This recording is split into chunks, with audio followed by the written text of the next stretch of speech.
motivo que quem está nos ouvindo deve utilizar essa estratégia Disney? A estratégia Disney, ela tem uma função específica dentro das técnicas de PNL. A função da estratégia Disney é aumentar o seu nível de criatividade, tá? Então, estratégia Disney é a estratégia da criatividade ou a estratégia de você realmente criar um mecanismo interno que te leva a um patamar mais elevado. Ele vai te levar a pensar fora da caixa, a pensar além do limite que você acredita que existe, e principalmente construir, daí então, depois desse primeiro passo, um planejamento que vai ser certificado por você mesmo. A estratégia Disney tem essa intenção de certificar que o seu planejamento vai te levar para o resultado, ou para o sonho, ou para o objetivo que você deseja.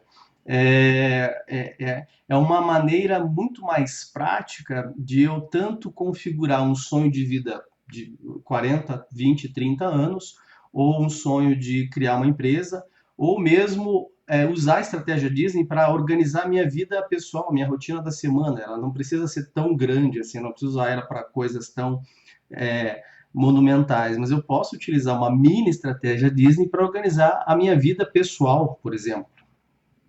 Legal, para qualquer situação que eu precise resolver um pensamento ou planejar alguma coisa, eu posso incorporar ela? Você pode sempre incorporar ela desde que ela esteja alinhada à busca de um propósito, à busca de um objetivo ou para ampliar a gama de possibilidades. Ela não vai ser tão efetiva no caso de uma tomada de decisão, daí não seria a técnica correta. Ela pode ser complemento de uma técnica de tomada de decisão. Ela também não vai ser tão efetiva, por exemplo, porque a PNL tem muita técnica, quando eu quero resolver uma fobia, quando eu quero reconstruir ou ressignificar a minha história de vida, ou quando eu quero eliminar um trauma. Aí eu vou precisar utilizar primeiro uma técnica que é atenuadora, ou uma técnica resolutiva, mas eu posso complementar com a técnica Disney, eu posso complementar com a estratégia Disney para daí então construir um planejamento, um plano de ação mais efetivo pós primeiro momento, pós solução daquilo que você deseja resolver, diferente de eu estar, por exemplo, utilizando ela especificamente para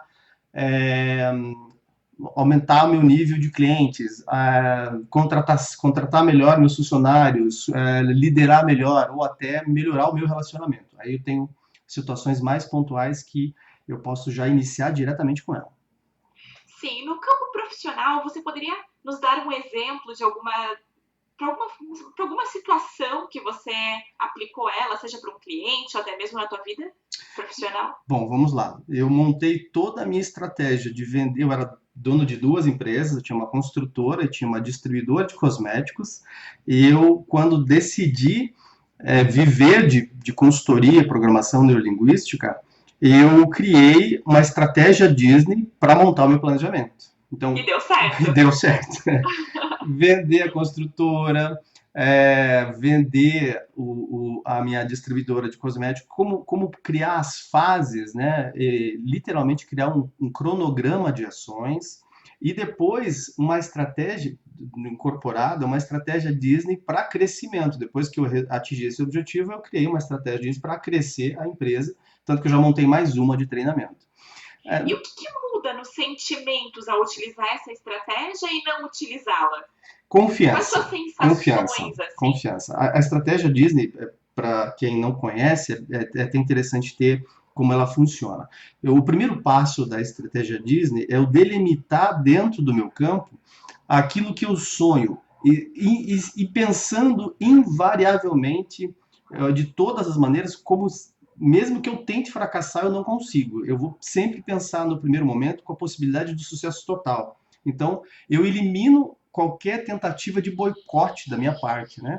Eu elimino o pensamento negativo, o pensamento limitante. E nesse momento eu começo a criar um sentimento de autoconfiança. Quando alguém aplica, eu posso me auto-aplicar a Disney. O Disney fazia isso, né?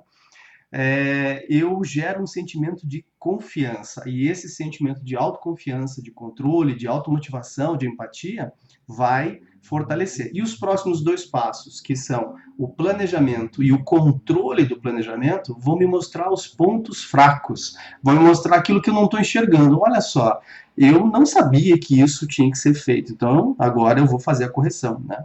Para se ter uma ideia, a estratégia Disney foi feita para criar a Disney World, né? E quando você olha para um pântano e diz assim, eu vou montar o maior parque de diversões do mundo num pântano, a primeira situação seria dizer para mim mesmo, como é que eu vou colocar isso no, né, com um monte de água, com um monte de banhado? Não, ele sonha que vai ser lá. O planejamento cria os recursos para corrigir o que precisa ser corrigido, independentemente do que eu tenho que fazer. E o controle vai dizer, agora, para eu corrigir isso, eu tenho que fazer o passo A, passo B, passo C. É uma estratégia eficiente para qualquer tipo de planejamento, como eu disse, desde arrumar as gavetas de casa até construir uma empresa e montar uma empresa, mudar de carreira, né? Perfeito. Então, o maior benefício dela seria a confiança. Você me falou alguns passos, né? Os 3 passos, que seriam o Sim. sonhar, o ser sonhador, o ser planejador e o ser crítico. Seria isso, né? Exatamente, E exatamente. agora, como aplicar tudo isso? Tenho que estar em que lugar? Como que acontece? Bom, aí vamos segmentar em duas partes. O primeiro passo seria assim, se o ouvinte quer se auto-aplicar. Então, eu vou me auto-aplicar. Procura, existem, isso tem na internet, procura lá, estratégia Disney. Vai encontrar vários, eu posso deixar para vocês aí um passo a passo, que vocês podem disponibilizar caso seja efetivo. Mas Perfeito. o primeiro passo seria, eu gosto de auto-aplicar assim, pego folhas de papel sulfite, brancas, e vou colocar na primeira folha, meu sonho, na segunda folha, planejamento, e na terceira folha, eu vou colocar lá o crítico, né? Na primeira folha, eu vou escolher um espaço geográfico, um espaço físico, pode ser 3 cadeiras, uma representa o planejamento, outra o crítico e outra o sonhador. Ou eu posso colocar isso em espaços no chão, no primeiro espaço eu vou ficar sendo o sonhador, no segundo planejamento e automaticamente no terceiro crítico. Ou embaixo de uma árvore, num parque, onde você desejar, mas é importante ter esses 3 passos geográficos separados, né? No primeiro, eu vou sonhar deliberadamente. Então, eu vou lá escrever que o meu sonho é dar palestra, é melhorar o meu casamento, é montar uma empresa. E nesse sonho é importante eu me motivar e ter as motivações suficientes para colocar ele sempre muito positivo. Evitar frases como não ter, deixar de, né? Não ter problemas. Quem não tem problemas continua tendo problemas, né? Então, ter tranquilidade, ser mais proativo, conquistar independência financeira, buscar dentro da própria programação utilizar palavras no positivo.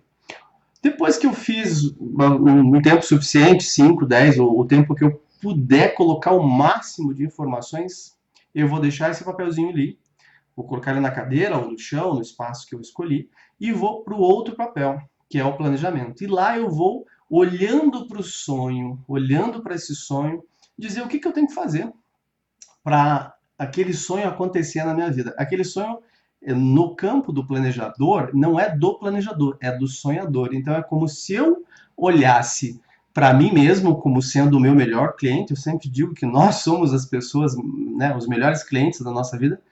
E eu vou atender esse cliente. Para que esse meu cliente atinja esse sonho, o que tem que ser feito? Quais são os passos? Eu vou ter que reservar tempo, eu vou ter que alcançar novos recursos financeiros. E nesse segundo passo eu vou elencar todas as atividades, todos os pontos, o máximo de passo a passo. Quando eu já fiz a primeira etapa desse planejamento, eu vou deixar esse papelzinho ali e vou para o próximo papel, para a próxima cadeira, para a próxima posição, e lá eu vou criticar o planejamento. E aqui que está o pulo do gato. Eu não critico o sonho de forma alguma. Imaginemos que o Disney Ok. criticasse o sonho dele e não chegava lá. Sim, critica apenas a segunda etapa. Apenas a segunda etapa, ok? E de que forma tem que ser essa análise crítica? Ela também tem que ser construtiva, né? Ela pode ser ou não construtiva. Existem divergências entre o próprio grupo de PNL que dizem que muitas vezes a maneira como a crítica é construída, ela utiliza um metaprograma de afastamento, né? Então nós temos programas que gerenciam os nossos programas. Tem pessoas que fazem críticas não construtivas.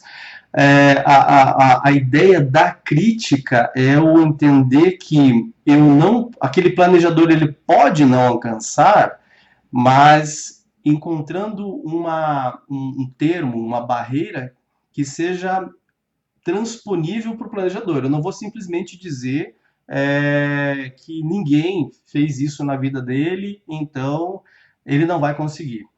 Isso vai elencar uma crença. Por isso que é interessante quando se procura um profissional, o profissional já vai identificar essas críticas que são mais pesadas e não são construtivas. Mas eu procurar fazer realmente olhar os pontos como se fosse um cliente, como se eu estivesse vendo um engenheiro que montou a planta de uma estrutura. E o que pontuar, o que realmente pontuar? Pontue da melhor forma possível as críticas. Por quê? Porque você vai ter que ler essas críticas antes de passar de novo para o próximo passo. Releia as críticas, não simplesmente descarregue sem critério. Releia, verifique se aquilo está sendo congruente. Nesse momento em que você escreveu e releu, e se fez as perguntas se essas críticas são reais, pode ocorrer de você fazer algumas correções. E o próximo passo é sair do crítico, voltar para o planejamento, olhar as críticas, verificar que correções eu devo fazer nesse planejamento baseado nessas críticas e continuar nesse passo a passo, crítico, planejador, até que o crítico realmente diga, não, esse planejamento está de acordo, eu aprovo, é possível. Aí eu vou deixar de planejar. Legal, daí parte para ação, né? Colocar esse projeto de fato para ser efetivado. Ainda não. Daí eu vou Ainda não? Não, daí eu vou O que acontece? Aí eu vou voltar para o sonho e assim, empoderado de ter um planejamento, empoderado desse sentimento de dizer, caramba, eu investi meu tempo aqui, investi 20, 30 minutos, 1 hora, 2 horas para fazer um planejamento, eu vou ressonhar. Eu vou sonhar tudo de novo, vou ler o meu sonho novamente, mas entendendo que existe um planejamento que alicerça ele, que embasa ele, que dá sustentação. E é esse sentimento que nós vamos ancorar em um gesto ou em uma palavra. Então você vai. Aqui tem um grande segredo que muitas vezes não é contado, né? Que demais. É dizer assim, tá, o meu sonho, né, no meu caso lá, era desconstruir as empresas e montar outra. E eu coloquei uma frase, para mim tudo é possível, para mim tudo era possível. E toda vez que eu encontrava qualquer desafio e qualquer obstáculo, em vez de eu desistir, eu voltava para o momento em que eu sonhei tudo e dizia internamente para mim, é possível para mim, eu consigo. Eu refazia aquela ancoragem daquele sonho. Que naquele momento eu sabia que eu planejei. Se algo deu diferente, é porque é só eu replanejar, é só eu olhar algum ponto. Daí então é que eu vou partir para ação. Daí eu posso montar um cronograma, um plano de ação, colocar numa planilha do Excel, eu fazia num caderno universitário, para você ter uma ideia. Eu colocava tudo que eu tinha que fazer e fazia ali naquele caderninho diariamente. A ferramenta que você vai utilizar depois, e é importante ter essa ferramenta, ela é tão importante quanto esse momento em que você volta para o sonho e diz para si mesmo que você pode, que você é capaz, que você merece esse sonho, que são as 3 condições básicas para se atingir qualquer coisa. Se sentir potencialmente capaz, se sentir merecedor e sentir que é possível, que isso, baseado nesse planejamento, eu vou atingir, eu vou chegar lá e vai estar tudo certo. Legal, porque são esses sentimentos aí que vão gerar bons pensamentos, que vão provocar essa ação positiva em busca desse sonho. Exatamente, nós temos até uma metáfora, um modelo que nós chamamos nos cursos, que é o nosso método é o método pensar. Pensamentos geram sentimentos, que geram ações, que geram resultados. Mude a sua forma de pensar, mudando os sentimentos em relação àquilo, mudando as suas emoções em relação àquilo. E essa estrutura, né, essa estratégia, ela faz justamente isso. Ela vai fazer com que você, ao voltar para o sonho, não fique só no sonho. Não é só sonhar. Não é só desejar. É desejar com embasamento, com estrutura, com planejamento, com uma crítica que foi feita, e essa crítica ela foi é, que conteve as barreiras, que ela diz assim, olha, se você fizer desse jeito, você está olhando o que é possível. Inclusive, existe um estudo na Alemanha, que não é da estratégia Disney, mas que foi feito com pessoas que passaram por cirurgia de prótese de fêmur, que as pessoas que escreveram no papel o que elas fariam se não pudessem fazer a fisioterapia, se tivesse chovendo, se ninguém fosse levá-lo, se ele não tivesse tempo. E elas começaram a escrever as possibilidades. O papel do crítico, nesse caso, é fornecer ao planejador insights de possibilidades.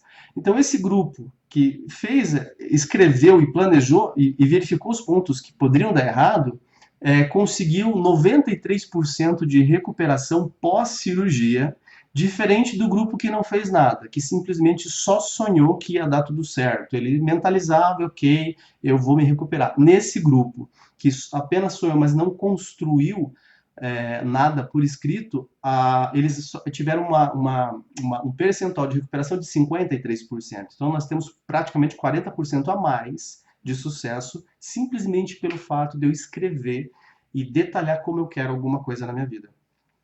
Muito legal. E esse papel do crítico, ele pode ter uma outra opinião além da pessoa que está fazendo? É possível chamar o sócio, o colaborador, o amigo?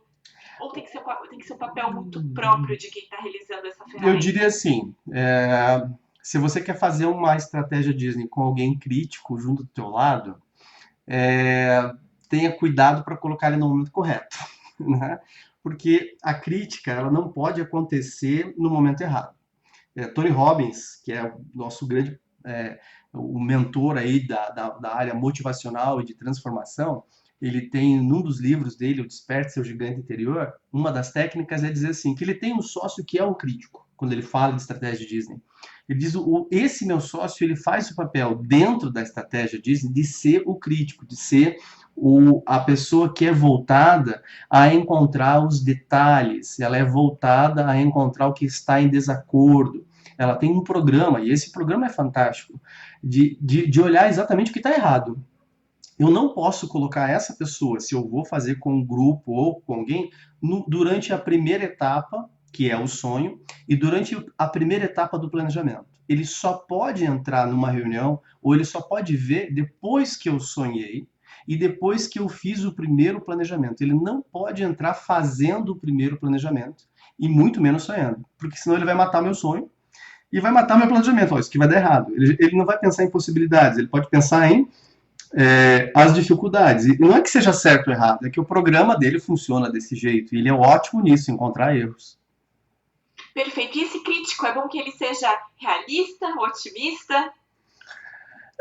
Olha que é complicado dizer se é bom que seja realista ou otimista, né? Primeiramente, se eu estiver fazendo comigo mesmo, eu posso estar com filtros, né? Eu posso estar com filtro de desejar muito esse sonho e não ver o que realmente pode acontecer. Eu criticar ou fazer poucas críticas. Se for alguém de fora que não está entendendo, se ela não entendeu muito bem o que eu quero, né, eu não expliquei corretamente o meu sonho e meu planejamento, ela também pode ser muito pessimista ou irreal, né, pode colocar alguma coisa que está muito fantasiosa.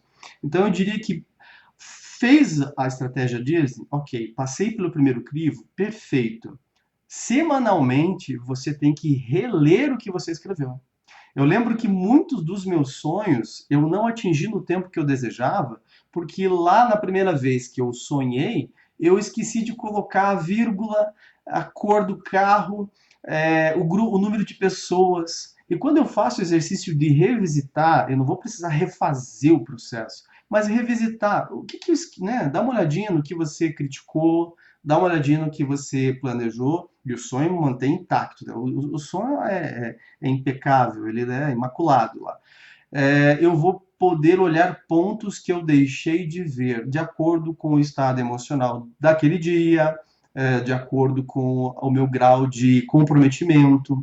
É importante. E até para passar para outra pessoa ver, passar para mais de uma pessoa. De repente, se é um projeto audacioso, alguma coisa muito grande, passe para mais pessoas. Eu tenho esse hábito, eu tenho um grupo de pessoas que são assim, eu conheço eles a ponto de saber, esse vai criticar mais a minha capacidade, esse vai criticar mais o mercado, esse vai criticar mais as questões do que eu deixei de pensar, porque é muito bom ter alguém que critica o que você deixou de pensar, que possibilidades você não viu ainda de atingir mais rápido, né?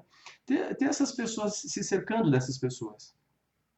Legal, até mesmo revisitar esse projeto para reviver e fortalecer a âncora que foi firmada, né? Exatamente, exatamente. Quando você refaz todo o processo, você também está, mais uma vez, emocionalmente comprometido, mais uma vez reforçando que o seu sentimento vai gerar seu pensamento vai gerar sua ação e vai encontrar um resultado.